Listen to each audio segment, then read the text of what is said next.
Pilgrimage for Brian Hall, a spiritual journey of relevance from the ruins of Barking Abbey to Canterbury Cathedral by Lee D. Miller. It's me. It's day 3, just come up the River Darren and we're now on the Pilgrims Way. Right, I finally joined the Pilgrims Way and I said goodbye to the River Darren. I felt like I was beginning a new leg of my journey and I had a renewed vigour which lasted about 5 minutes because it was so bloody hot. I was immediately sweating and I thought that it was ridiculous for me to continue for long. I remembered again the wise words of the bloke that I passed in the park at Otford. Too hot for that, mate. And I decided to find a quiet spot in the shade somewhere in order to ride out the heat. It was about 1:30 p.m. and I figured with the heat such as it was, I wouldn't be able to start walking again until about 4 p.m. I resolved to find a place to refill my bottles, buy some supplies and then just listen to the tennis on BBC Radio 5 Live. Wimbledon was in full flow for the rest of the afternoon. It sounded like a good plan and I put the wheels in motion. As I wandered into the village centre, I saw a cafe in which I thought I could maybe ask to gain a water refill. Now, there happens to be an odd peculiarity in some places and with some people in England, which I have just brushed upon while explaining my experiences at the water mill, by which you may ask for a little of something and that is absolutely no problem, but if you then ask out of sheer need and necessity for slightly more than that little something, or even if it's merely a little something more upon the original little something, then that little something more somehow manifests into a big something more, and you will then be considered a problem and a liberty taker. Well, this is exactly what happened to me in all its fine English glory, and even though I did my very best to counteract and avoid it, I didn't want to go into a cafe and take the liberty of just asking for some tap water on the hottest day of the English summer thus far. Instead, I thought I'd buy something in there too, so I would also make myself a patron of the establishment as well. This appeared to me to be fair play in action, and I was jolly pleased with myself. Good game, sir, well batted. But oh no, silly man. Firstly, I do make an apology for this. The only thing I wanted to buy in the establishment was a can of the brown stuff in a red tin. I know, bite me, I'm well aware of what it does to your insides. I did do that experiment at school. Submerge a penny in it overnight and see what's left in the morning. If indeed there was a penny left in the morning. Because when I'm walking long distances, I sometimes just want some kind of sugar fix, and it seems to do the trick.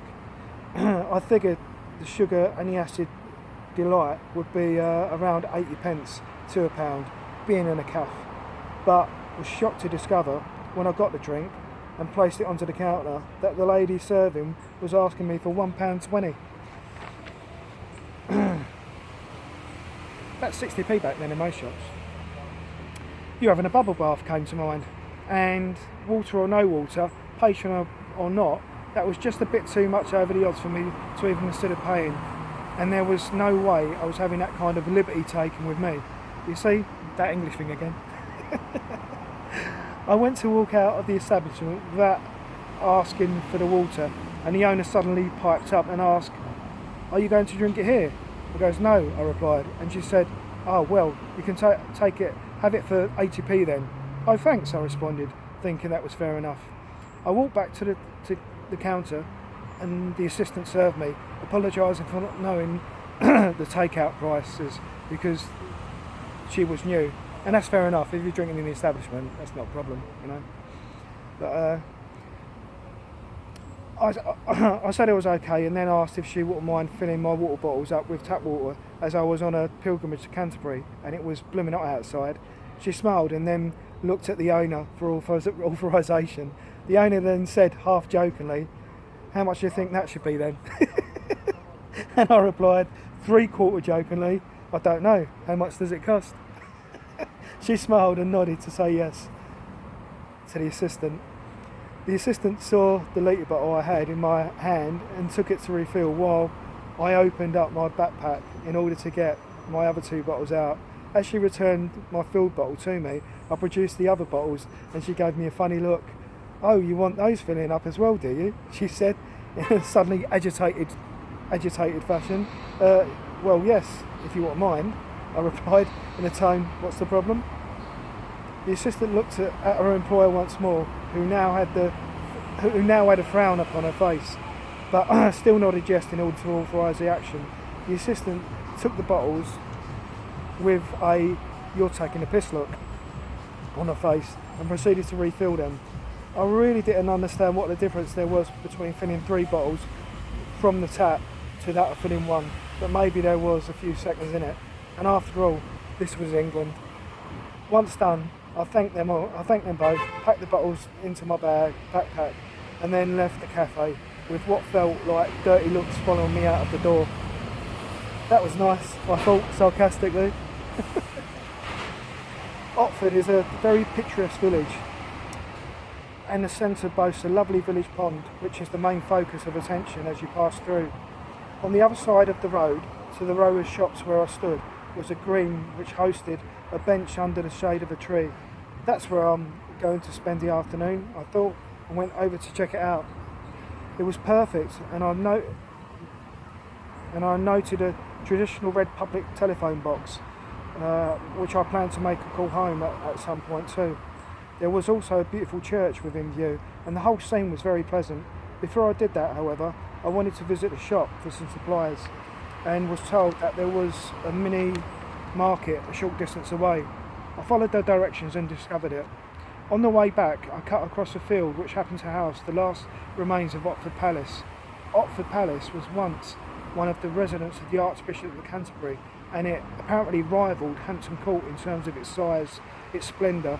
It was relinquished to the Crown during the reign of Henry VIII, and now only one part of the gatehouse remains. It's interesting to see though. I arrived back at my bench and began making my lunch while listening to the radio. I was lucky because Andy Murray was playing against Richard Gasquet, and I had almost caught the very beginning of the match. "Come on, the sweaty sock," I said while taking my shoes off.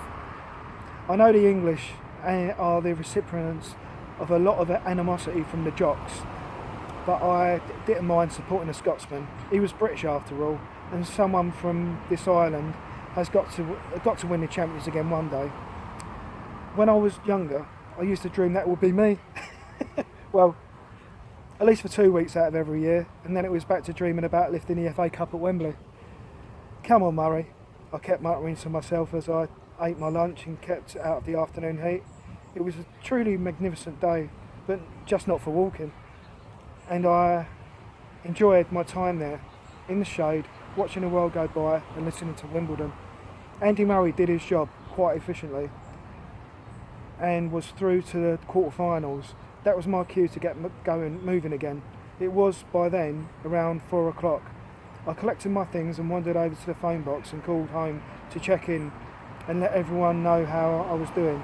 It was nice to hear my mum's voice again, and also to hear that everyone was good.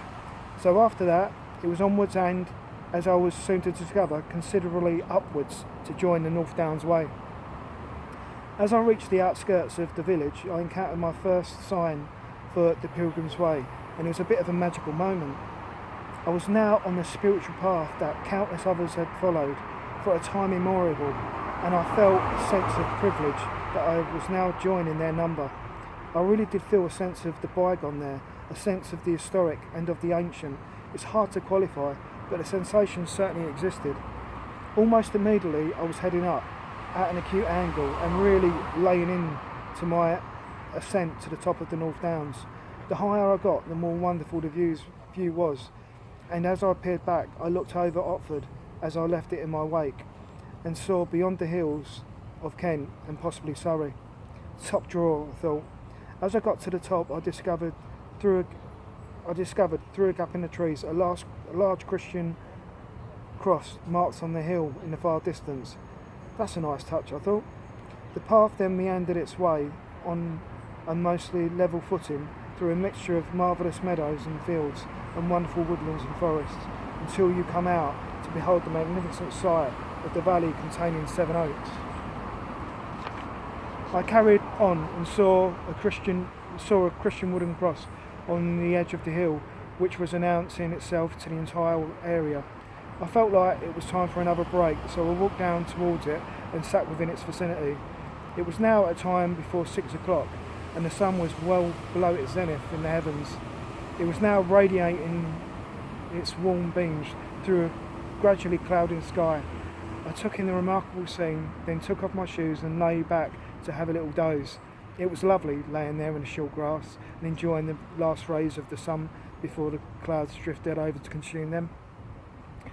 That was until I realised that the reason why the grass was so short was because there had been many rabbits grazing upon it, and those rabbits in turn had left copious amounts of their solid waste behind, and it turned out that I'd been laying in most of it. "Oh, you little bastards," I declared as I shot right up and dusted off all the droppings from the clothes and from the back of my head. God blimey, is there anywhere on this world where I can rest in peace without having my moment spoiled by an unruly animal? I shouted to myself in jest, but also in genuine frustration. Doing their bloody shit everywhere. I demonstrated, and then thought that the animals probably felt exactly the same way about me and the rest of humanity. Fair play, at least it had been hot that day, and so the droppings didn't stick.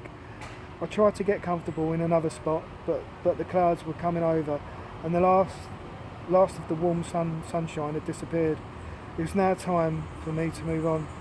Bloody rabbits, I thought. I'm done with that watership down. Shortly after I left my resting spot,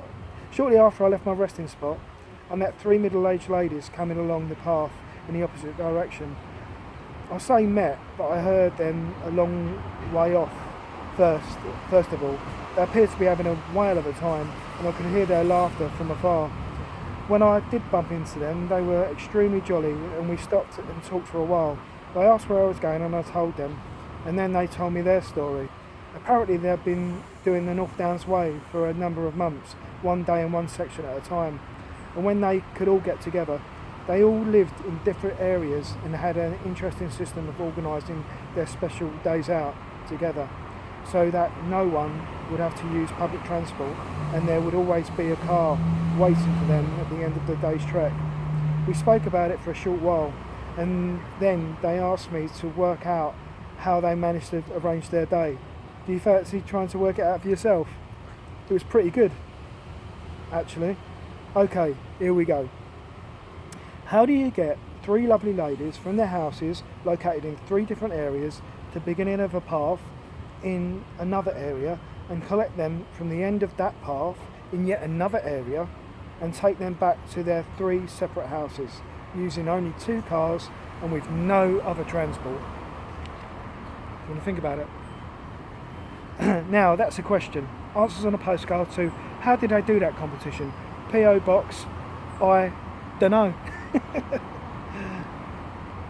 Only joking, but just for a laugh, I'll leave you some time and space to work this one out underneath, and I'll give you the answer on the next page. You think I'm joking? I had to stand there in front of them on the Pilgrims Way trying to work it out with no paper. So you can attempt to do the same. Come on then, let's be having you. Yep, work it out. 3 women, 3 houses, 3 points, 2 cars. No way.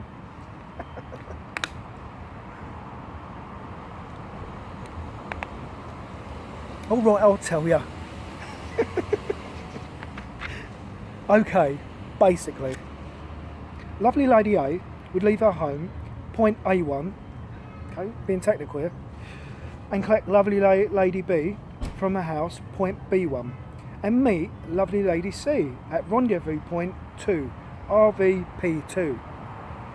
Lovely lady C would leave her house, point C1, and collect lovely ladies A and B from RVP2 and deliver all the lovely ladies to Rendezvous Point 1, RVP1. All the lovely ladies would then hike to RVP2, whereby lovely lady A would then drive all the lovely ladies back to RVP1 and drop off lovely lady C. Lovely lady C would then drive herself back to PC1, while lovely lady A would drive to PB1, before returning to her place of origin at PA1. Did you work that out for yourself? I just read it. I didn't know what I was talking about there. It all makes sense if you work it out. I tried, but then I just got me asked, and so I just got them to tell me. It was good fun trying though, and we had a good laugh. I asked the ladies about the path ahead, as I was hoping to come across a pub in order to refill my bottles and have a cheeky beer. The ladies then informed me with great delight that they had had lunch, a late lunch in a wonderful pub that was right on the North Downs Way. They said the lady who ran it was lovely and she made the best sandwiches. They then went on to explain that they had just arrived as she was closing for the afternoon, but she opened up again just for them. Nice touch. They were very pleased and quite impressed with her kindness. That sounds like where I'm going then, I declared, pointing my finger onwards. The ladies laughed and then told me to tell Val, the landlady, that the 3 ladies had sent me. I promised that I would, and then asked how much farther along the path it was from where we were. They told me it was maybe about another hour's walk, and I thought, bonus, that would give me time to get there before 8 o'clock, relax, have a beer for an hour, and then still leave an hour or so of daylight in order to find a place to camp. I thanked the ladies and wished them well, and they returned the sentiment to me. That was nice, I thought.